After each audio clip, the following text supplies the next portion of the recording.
வெள்ளை கொம்பன் விநாயகனது பேரொரு கருணையினாலே பக்தி ஒளி நேயர்களுக்கு அனைத்து செல்வ வளங்களும் பெருகட்டும். ஒரு முறை நான் ஒரு படகு காரிலே பயணம் செய்து கொண்டிருந்தேன். யோசிச்சேன், பாருப்பா, இந்தியால இது போன்ற காரெல்லாம் இல்லையே. இந்தியால ஏதோ 100 கோடி 200 கோடி இருந்தாலே பணக்காரன்னு சொல்றாங்க. இந்த சீனர் பாட்டுக்கு அவரோட சொத்து 5000 கோடியா 20,000 கோடியான்னு தெரியலையே. இப்பேற்பட்ட கோடீஸ்வரங்கள்லாம் இருக்காங்களே அப்படின்னு ஒரு ஆச்சரியத்தோட பார்த்துட்டு இருந்தேன். அப்பொழுது அவர் ஒரு தேவதையை பற்றி சொன்னார். ஐயா, நான் மேனாங்குவாக்க அதிகமா வழிபடுவேன் அப்படின்னார். யாருப்பா இது அப்படின்னு. எப்பவுமே காசு பணம் துட்டு மணினா என் காது கொஞ்சம் நல்லாதான் ஹனி போல வேலை செய்யும். உடனே கேட்டேன், யாருங்க அப்படின்ட்டு. அப்பொழுது சொன்னார், காஞ்சிபுரம் தெரியுமா அப்படின்னார். அட, நம்ம காஞ்சிபுரம் தானுங்க, இட்லி எல்லாம் கூட ஃபேமஸ் தானுங்க, அங்க சாம்பாரும் தருவாங்களே அப்படின்னு. எப்பவுமே தெரிஞ்சுக்கோங்களேன், நம்ம ஊரோட பெருமை நமக்கு தெரியாது, வெளிநாட்டுக்காரங்களுக்குத்தான் தெரியும். அப்ப அவர் சொன்னார், காஞ்சிபுரம் என்பது பல்லாயிரக்கணக்கான வருடங்கள் பழமை வாய்ந்த ஒரு ஒரு ஸ்தலம். நாம நினைப்பது போல கிடையாது. நகரேஷு காஞ்சின்னு காளிதாசன் பாடி வச்சான். சப்த மோட்ச புரிகளில் ஒன்று. இந்த காஞ்சிபுரம் என்பது சமணர்களுக்கும் பௌத்தர்களுக்குமே மிக மிக முக்கியமான ஒரு திருத்தலம்.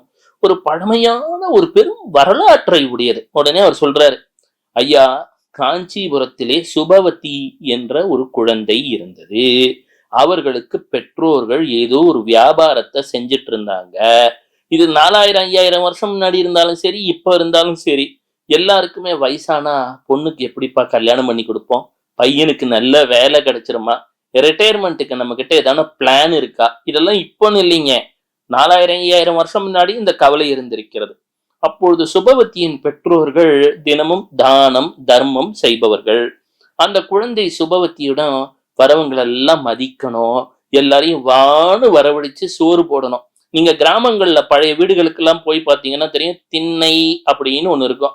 அந்த திண்ணையில அந்த காலத்துல வந்தாங்கன்னா உட்கார வச்சு, ஐயா தண்ணி குடிக்கிறீங்களா, ஐயா தூங்கி ரெஸ்ட் எடுக்கிறீங்களா, ஐயா என்னங்கய்யா வேணும், எங்க ஊர்ல இந்த திருவிழா இருக்கு, இருந்துட்டு போங்க அப்படின்வான்.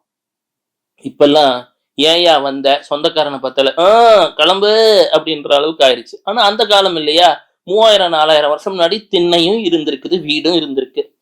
அப்போ சுபவதியின் பெற்றோர்கள் சொன்னார்கள், அம்மா சுபவதி, யாரான வந்தாங்கன்னா முதல்ல வீட்டுக்கு வந்தாங்கன்னா வாங்க அங்கிள் அப்படின்னு கூப்பிடணும், வந்தா சாப்பிடுங்க அங்கிள் ஆண்டின்னு கூப்பிடணும். இதெல்லாம் சொல்லி கொடுத்து குழந்தைய வளர்த்திருந்தாங்க. காலங்கள் சென்றது. சற்றோர் யோசித்தார்கள், வயதான காலத்திலே எவ்வாறு நம் குடும்பத்தை நடத்துவது? வியாபாரம் சுமாராகத்தான் நடக்குது. இந்த காய்கறி பழங்கள் மீன் வாத்து அந்த காலத்துல அதெல்லாம் வித்துதானுங்க வருமானம் ஓடி இருக்கும். இதையெல்லாம் இந்த தள்ளு வண்டியில வச்சு எப்படி விற்கிறதுன்னு யோசிச்சுட்டு இருக்காங்க. இப்ப சிலர் சொல்றாங்க, சீன தேசத்திலிருந்து ஒரு கப்பல் தமிழ்நாட்டிற்கு வந்திருக்கிறது.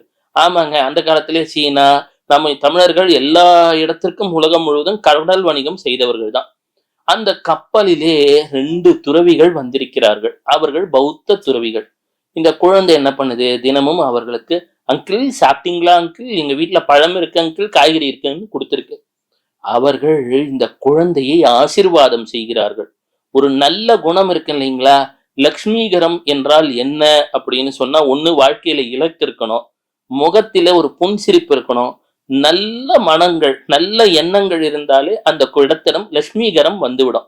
இந்த குழந்தை தான் பாசிட்டிவ் மைண்ட் செட்டோடய இருக்கே, இதுகிட்ட அந்த லட்சுமிகரம் அப்படின்ற பவர் வந்துருச்சு. உடனே அந்த துறவிகள் சொல்றாங்க, இங்கே வாமா அம்மே அப்படின்னாங்க. தமிழ்ல என்ன வார்த்தை? அம்மேனா அம்மான்னு அர்த்தம்.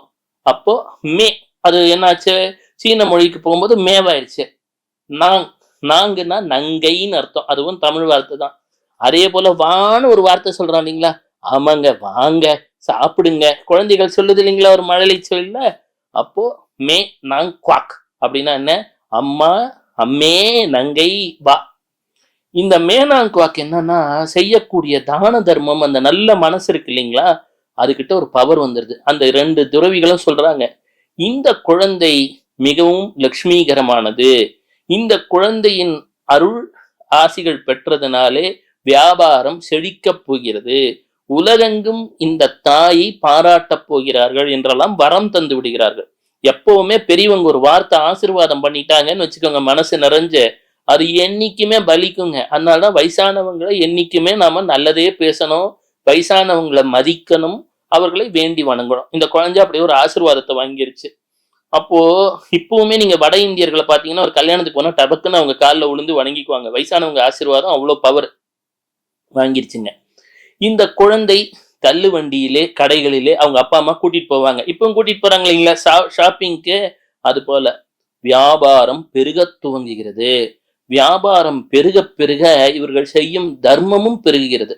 தர்மம் பெருக பெருக ஆண்டவன் எங்கிருந்தோ ரிசோர்சஸ் கொடுத்துக்கிட்டே இருப்பாங்க. அதான் நீம் கரோலி பாபா சொல்லுவார், தர தர செல்வம் பெருகும் அப்படின்னுவார். செல்வம் பெருக துவங்குகிறது. இந்த மேனாங் குவாக் என்ற குழந்தை எங்கே சென்றாலும் செல்வம் பெருகுகிறது என்ற தகவல் சென்று விடுகிறது. இந்த மேனாங் குவாக் என்ற குழந்தை எங்கே சென்றாலும் செல்வம் பெருக துவங்குகிறது. இந்த குழந்தைய எல்லாரும் பார்க்கணும்னு வராங்க. இவங்க பெற்றோரோட இந்த குழந்தை சீன தேசம் புறப்படுகிறது. செல்லும் பொழுது தாய்லாந்து, வியட்நாம், கம்போடியா எல்லா இடத்திலும் இந்த குழந்தை சென்றாலே ஒரு நல்லது நடக்குது. இது தானம் தர்மம் செய்கிறது. இந்த குழந்தை ஒரு பௌத்த துறவியாக மாறிவிடுகிறார். இவருடைய பெருமை உலகெங்கும் பரவி சவுத் ஈஸ்ட் ஏஷியான்னு சொல்றோம் இல்லைங்களா, இந்த தென்கிழக்கு நாடுகள் எல்லாம் இன்னைக்கும் இவரை வழிபடுகிறார்கள். நம்ம தமிழ்நாட்டுல பிறந்த ஒரு குழந்தை 4000 5000 வருஷம் முன்னாடி இன்னைக்கும் சீனர்கள் வழிபட்டுக்கிட்டு இருக்காங்க. அப்போ அந்த குழந்தையோடைய படத்தை ஒவ்வொரு சீனர்கள் வீட்லயும் பார்க்கலாம். இப்படின்னு போட்டு வா மேனாங் குவாக், அம்மே நங்கை வா, சுபவதியோட பேர் அப்படி மாறிடுச்சு. இந்த குழந்தை சீன தேசத்தில் செல்கிறது. அங்கும் செல்வம் பெருகுகிறது. சீனர்களுக்கும் மிகுந்த உதவிகளை செய்கிறது. அங்கேயும் கஷ்டப்படுவாங்க இல்லைங்களா. இந்த தென்கிழக்கு ஆசியா முழுக்க இந்த பெண்மணி செய்யக்கூடிய தான தர்மங்கள் மிகவும் போற்றப்படுகிறது. இவர் பௌத்த துறவியாகிறார். அப்படியே எங்கெல்லாம் மேனாங்குவாக்க நினைக்கிறாங்களோ இங்க செல்வம் பெருக துவங்குகிறது. இந்த பெண்மணி முக்தி நிலை அடைந்ததற்கு பிறகுமே அனைவரும் வழிபடுகிறார்கள். இன்னைக்குமே பாத்தீங்கன்னா மேனாங்குவாக் என்று சொல்லக்கூடிய அந்த தாயின் வடிவம் சீனர்கள் வீட்டிலும் கடைகளிலும் அலங்கரிக்கும். அப்ப இந்த அம்மாக்கு என்னங்க பிடிக்கும்? இந்த அம்மாவுக்கு சக உயிர்களிடம் அன்பு செலுத்துவது தாங்க பிடிக்கும். இந்த அம்மாவுக்கு உங்களுடைய உணவு பழக்க வழக்கத்திலோ இதுலயோ அவங்க ஒன்றும் தலையிட மாட்டாங்க. ஒரு மிகவும் சௌமியமான ஒரு அமைதியான ஒரு தேவதை மேனாங்குவாக். ரொம்ப பொருளாதாரத்துல ஒரு தடையில இருக்கீங்கன்னு வச்சுக்கோங்களேன், நீங்க ஒரு 2-3 நிமிஷம் புத்தரை நினைத்து விட்டு, அதாவது ஓம் நமோ புத்தாயான்னு கூட சொல்லலாம். இல்லைன்னா உலகம் எங்கும் அமைதியாக இருக்கட்டும், அன்பாக இருக்கட்டும். ஏன்னா புத்தரோட அந்த கொள்கை இருக்கு இல்லைங்களா, அஹிம்சைன்னு. உலகம் எங்கும் ஒரு அமைதியான சூழ்நிலை நிலவட்டும்னு ஒரு 2 நிமிஷம் பிரார்த்தனை பண்ணிட்டு, அம்மா மேனாங்குவாக் எங்களுக்கு உதவுமா, எங்களுக்கு ஒரு பொருளாதார முன்னேற்றத்தை தந்து விடுத்தாயே, உன்னை விட்டா எங்களுக்கு வேற யாருமா இருக்கா அப்படின்னு மனசார நினைச்சு வேண்டிக்கிட்டா ஒரு பெரிய பொருளாதார மாற்றம், முன்னேற்றம், ஒரு திடீர்னு ஒரு பண வரவு வர துவங்கும். தடைப்பட்ட வியாபாரம் பெருக துவங்குங்க. இது 12 ராசிக்குமே. ஏன்னா சீனர்கள், திபெத்தியர்கள் இவங்களுக்கும் 12 ராசிகள் இருக்கு, நம்மளை போலதான். சரி, இந்த அம்மாட்ட எப்படி வேண்டணும் அது ஒண்ணு இருக்கு இல்லைங்க. நாங் குவாக்குன்னு நீங்க கூகுள் பண்ணீங்கன்னா இந்த அம்மாவோட புகைப்படம் வந்துவிடும். அப்போ இந்த அம்மாட்ட எப்படி வேண்டணும்னா, இந்த அம்மாட்ட எல்லாரும் நல்லா இருக்கணும் அப்படின்னு வேண்டணும். இந்த அம்மா நீங்க அடுத்தவங்க கெட்டு போகணும்னு வேண்டக்கூடாது. உங்க சண்டை சச்சரவை இதுகிட்ட சொல்லக்கூடாது. இந்த அம்மாவோட மெயின் டியூட்டி என்ன? உங்களுக்கு ஒரு செல்வத்தை தர வேண்டும் என்பதுதான் இந்த அம்மாவுடைய ஒரு எண்ணம். அந்த செல்வத்தை நீங்கள் பிறருக்கும் உதவ பயன்படுத்தணும். அதே போல இந்த அம்மாவை வழிபட துவங்கிட்டீங்க, உங்களுக்கு ஒரு பெரிய செல்வம் வந்து விட்டது அப்படின்னு சொன்னா, உங்க பர்சுல இருந்து ரூபா நோட்டை பார்க்கணுமா, முடியற எண் 0வாவோ 4ஆவோ இருக்கக்கூடாது. அது போல நல்ல 8 அல்லது 9ஆக இருந்தாலும் சரி, மற்ற எண்களாக இருந்தாலும் சரி, அதிலிருந்து ஏதோ ஒரு ரூபாயை எடுத்து இயலாதவர்களுக்கு உதவி விட வேண்டும். அவ்வளவுதான் இந்த அம்மாவுக்கு வழிபாடு. அதுவும் நீங்க உடனே செய்யணும்னு கிடையாது. வாழ்க்கையில ஒரு பெரிய பொருளாதார முன்னேற்றத்துக்கு வந்துட்டீங்கன்னா உடனே என்னைக்கான ஒரு நாள் உங்களுக்கு தோணும் இல்லையா, அப்போ 4 அல்லது 0ல் எண்டாகாத நம்பராக பார்த்து அந்த ரூபா நோட்டை எடுத்து இயலாதவர்களுக்கு உதவி விட வேண்டாம். அதுதாங்க. அதே போல இந்த அம்மாவுக்கு என்ன பண்றாங்கன்னா, சிகப்பு நிறத்தில் இருக்கக்கூடிய பழங்கள் அது வாங்கி இந்த அம்மா முன்னாடி வச்சுட்டு இயலாதவர்களுக்கும் அதை பிரசாதமாக தர வேண்டும். தானே எடுத்துக்க கூடாது. அதே போல ஏதோன அந்த பழச்சாறுகள் இருக்கு இல்லைங்களா, பழச்சாறை வைத்தும் வழிபட்டு விட்டு இயலாதவர்களுக்கு உதவ வேண்டும். இந்த அம்மாவோட முக்கிய வாழ்க்கை நோக்கமே என்னங்க?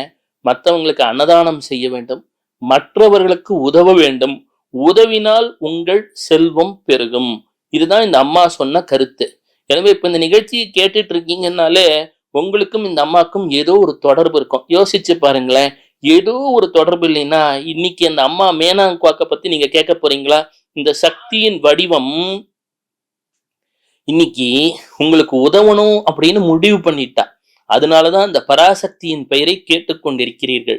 இனி உங்கள் வாழ்க்கையிலே மிக பெரும் செல்வம் வர காத்து இருக்கிறது. அதை நீங்கள் நல்ல வழியிலே செலவு செய்வீர்கள் என்பதும் அந்த தாய்க்கு தெரியும். அதனாலதான் அந்த அம்மாவோட பேரு சுபவதி அப்படின்னு சொல்லக்கூடிய அந்த அம்மே நங்கை வா என்று சொல்லக்கூடிய மேனாங்குவாக்கை பற்றி கேட்டுக்கொண்டிருக்கிறீர்கள். இனி உங்கள் வாழ்க்கையிலே அந்த அன்னையின் அருளால் மிகுதியான செல்வங்கள் பெருகப் போகிறது. அனைத்து நலமும் கிடைக்கப் போகிறது. அன்னை மேனாங்குவாக் உங்கள் வாழ்க்கையிலே வந்துவிட்டால் பலத்தை தந்து விட்டாள். சிவசிவா.